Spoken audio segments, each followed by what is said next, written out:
So a lot of people are talking on social media about how you can reset your nervous system. And that's not exactly true. And it's so disheartening to hear this simple solution being sold online, because many people who want to achieve the result from resetting their nervous system are desperate to feel better. I want to start by saying that if you don't know what nervous system state you're in, none of this nervous system polyvagal strategies or whatever else you want to call it will work. I have another video that explains how to figure out what nervous system state you're in and how to track that day to day. If you haven't seen it, I'll link it up here. Go and watch that now and then come back. If you have watched that video and want more information, my course goes into that in much more detail, and learning to track your nervous system is a big part of Module 1.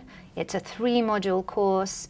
And the link is in the description. A lot of people who are talking about our nervous system and resetting it forget that we actually have a polyvagal nervous system, which means that we don't just have parasympathetic and sympathetic, we actually have a third nervous system state, which is really crucial to our whole functioning. What's officially called the dorsal vagal state, or what we typically refer to as shutdown or immobilization or the freeze response, is the third part of our nervous system. You can, in a way, I suppose, think of it as your performance coach. If you stayed going hard all the time, you couldn't sustain yourself. Our bodies are designed within our nervous systems to have a ripcord mechanism that helps us shut down when we're going too hard. We don't essentially get to the point where our organs stop working and we die. But of course, when we get pulled by that ripcord into shutdown, it is hard to get back up again. And whereas you might have found in the past, before you had long COVID, that you would just sleep for 72 hours, you know, one weekend every couple months, and then you'd be okay, most of us have gotten stuck.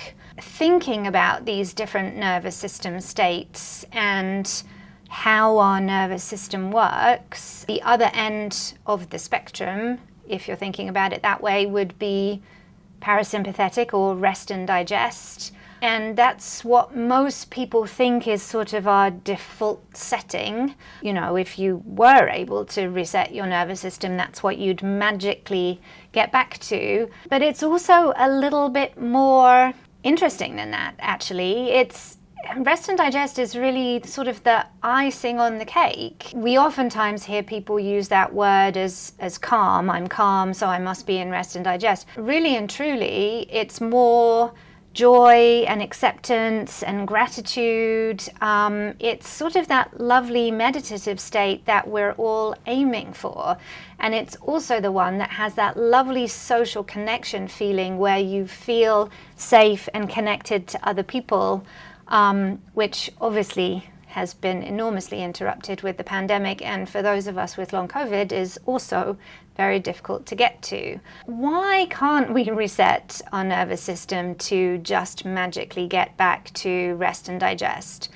Well, for those of you who are as old as I am, you may remember Casio watches. They had that little button in the side that if you needed to reset them, which inevitably you did because you messed something up with the one button settings, you would get a safety pin or a paper clip and just sort of shove it in that button, and that would reset your Casio watch. For those who are not as old as me, maybe you've had to replace the SIM card in your phone. Obviously, when you do that, you get completely master reset phone again.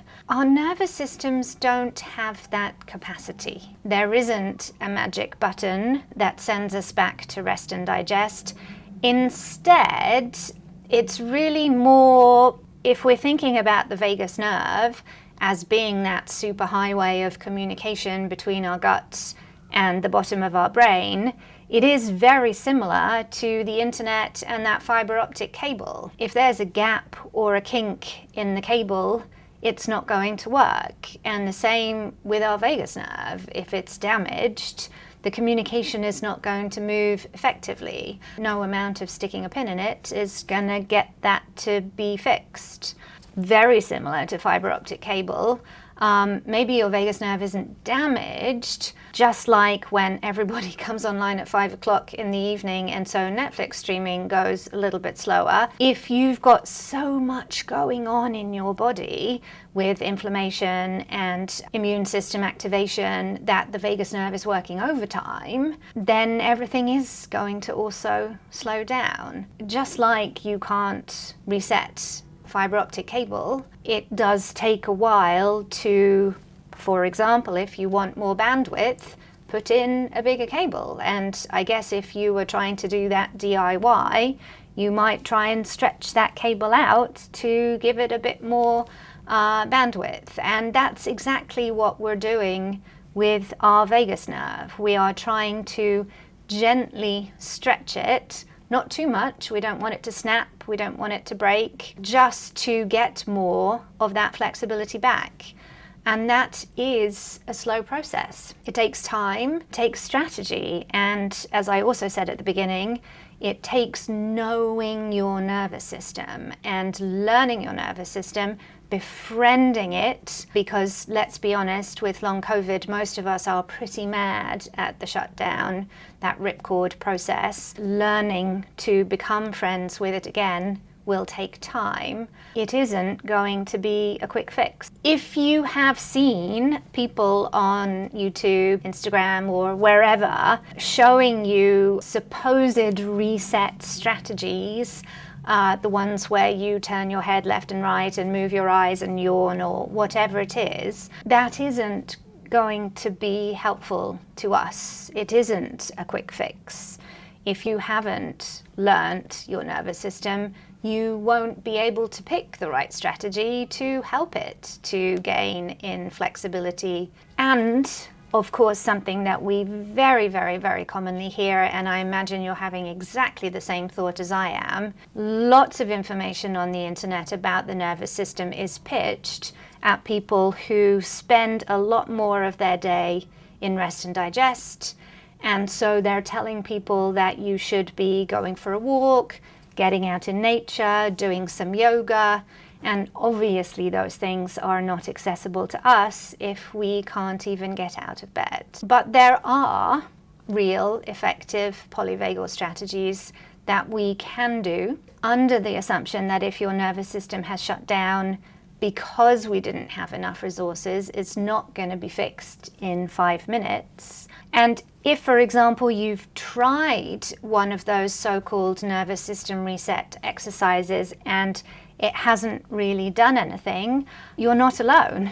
I see very commonly in the Facebook groups people posting, you know, I tried this reset exercise and it hasn't worked for me. It certainly didn't work for me either. That isn't how our nervous systems work. Feel free to validate yourself on that one. We do have some alternatives that are helpful. In my online course, I go over 21 different strategies. Really, I have spent the last year kind of researching and trying out on myself and the other individuals with long COVID that I work with in coaching. So these are definitely strategies and techniques that are tailored to us. There isn't really, to my mind, anywhere else that you can find them. You know, if there was, I wouldn't have taken me a whole year to figure them out. I'm going to share 3 of them with you here that are easier to describe in this short video. You can tell me what you think. The first one, and this is really where I start with everybody, is leaning into chronic freeze or shutdown. And I have a whole video talking about why this is important, also explaining this strategy, and again I'll link that up the top there for you to take a look if you haven't already. Just to summarize, because again I think just hearing that phrase leaning into shutdown can sound like what I'm saying is, you know, okay, I'm just going to accept it. I'll keep sitting here on the couch and I'll accept it. But actually it is a very specific strategy that we utilize, and I still do this periodically periodically if I do feel shutdown coming on, where you curl up in the fetal position, and I do this on my couch, and I usually put 2 or 3 cushions under my head depending on what my body is telling me. And really you are paying attention to your body. What does it need as you're curling up in terms of supports? Does it need pillows? Does it need a blanket? Does it need other kinds of cushions or what have you? And then you really just focus internally on what is happening in your body, not in your brain, not ruminating thoughts, not, oh my God, I'm never going to get better. That's not leaning into shutdown. More, what am I feeling in my body? And then what do you need? And then leaning into that concept, staying there until the energy builds up and we feel better. So depending where you are in your recovery, that may be 5 minutes or it may be several days even, but this can be a very valuable way to start the process of that healing nervous system journey. And please do watch the video for more information and really how important a strategy this is for our nervous systems. So the second one you may have seen me do on webinars and things, because it's quite easy and simple to do just as we are sitting, and that is rocking. I'm going to give you a demonstration now, just moving in my chair so that I can move. Essentially, it is what it says. So you can see that I am just rocking here, and my nervous system very much likes to rock left to right, well, side to side. It doesn't matter which way I start. Some people do find that they prefer to do backwards and forwards, and as I do that, immediately my nervous system says that's not quite right, but if that is quite right for you, that's fine. This is a really lovely soothing one that, especially if you get triggered by something, I use this a lot when I'm traveling, if I'm in the airport or what have you. If you want to do one that is slightly less conspicuous, which obviously you won't be able to see on camera, bouncing your leg is essentially the same soothing kind of mechanism to the nervous system. And it's fascinating, isn't it? I mean, for years I had done that automatically and then tried to force myself to stop because, oh gosh, we're not supposed to do that, are we? That's a sign of anxiety, and oh gosh, that's not right. But actually we are soothing our nervous systems when we do that. So if you're home and you want to rock, if you're out and you just want to bounce your leg, both can be very, very soothing. And the third one, which you also may have seen me do before, is cranial massage. That one, you're just taking 2 fingers either side right at the base of your skull and just going around in a circle and sort of opposite directions like that, and not pushing very hard, just on the skin. And you may notice just a sensation of where the sort of skin is moving over the base of your skull. But that is essentially stimulating your vagus nerve and helping you to calm down. And again, you know, you can do this in public for a couple of seconds. People aren't really going to notice, and is just going to give you a little bit of a change in whatever nervous system state you're in, especially if you are going into fight or flight. Any of these 3 techniques will help you in the moment, but already you will have noticed that you need to know what state you're in. If you're doing leaning into shutdown, that's not going to help if you're in fight or flight. If you're in fight or flight, you're not going to be doing leaning into shutdown. But if you've got the right one, and if you know your nervous system, it definitely will help you in the moment. And over time, it begins to have a cumulative effect of essentially repairing that fiber optic cable, that vagus nerve that we are trying to recover. I hope these are helpful strategies for you, and I hope learning that we can't reset, but that there are things that are much more powerful in the long term that we can do has been helpful.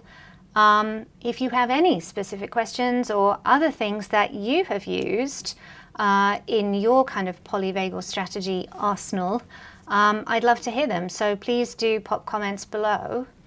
And I hope, as always, that you have a tolerable week, and I will see you soon.